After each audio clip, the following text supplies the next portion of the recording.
प्रत्येक व्यक्तीच्या जीवनात घराचं सर्वात महत्त्वाचं स्थान असतं. म्हणून प्रत्येकाचं स्वतःचं आणि हक्काचं घराचं स्वप्न असतं. पण घर पहावे बांधून आणि लग्न पहावे करून अशी मराठी म्हण आहे. स्वप्नातलं घर खरेदी करण्यासाठी व्यक्तीची आयुष्यभराची कमाई पणाला लागलेली असते. सध्या महागाईच्या जमान्यात सर्वसामान्यांना घर खरेदी करणं म्हणजे महाकठीण.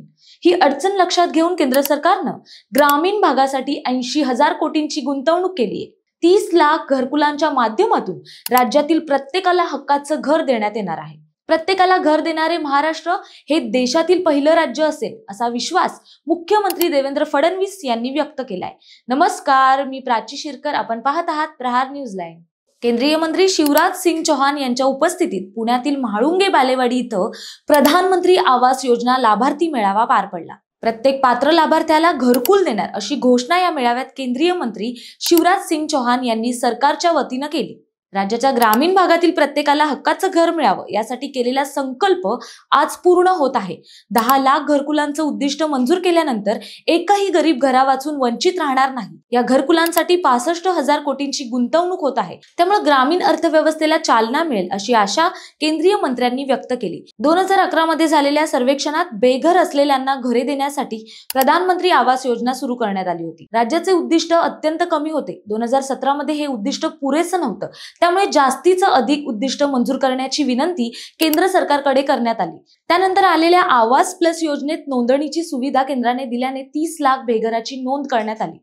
सन 2018च्या योजनेत यादीतून ज्यांची नावं सुटली त्यांना घरं देण्यासाठी सर्वेक्षण करावं. नव्या सर्वेक्षणानंतर प्रत्येक बेघर माणसाला घर देण्यात येईल. आनंदाची गोष्ट म्हणजे आता दुचाकी असलेल्या 2.5 एकर बागायती किंवा 5 एकर जिरायती शेतजमीन असलेल्यांना किंवा 15,000 रुपये मासिक उत्पन्न असलं तरीही नव्या सर्वेक्षणात घरकुल मंजूर करण्यात येणार आहे, असंही यावेळी शिवराज सिंग चौहान यांनी सांगितलं. राज्याचे मुख्यमंत्री देवेंद्र फडणवीस म्हणाले, घर ही एक वास्तू नसून स्वाभिमान आणि स्थैर्य याचे अभिमानाचे प्रतीक आहे. महाराष्ट्र सरकारनं गायरान जमिनीवर घरकुल बांधण्याचा क्रांतिकारी निर्णय घेतलाय. प्रधानमंत्री आवास योजनेत आतापर्यंत महाराष्ट्राला 20 लाख घरे मिळाली. नवीन वर्षासाठी 10 लाख घरे मिळाली. एकही पात्र व्यक्ती योजनेच्या लाभांपासून वंचित राहू नये यासाठी सरकार नियोजन करत आहे. मोदी सरकार आणि राज्यातले फडणवीस सरकार राज्यातल्या शेवटच्या माणसांपर्यंत कल्याणकारी योजनांचे लाभ पोहोचवण्यासाठी प्रयत्न करत आहे. तुम्हाला काय वाटतं हे कमेंट्स मध्ये नक्की कळवा.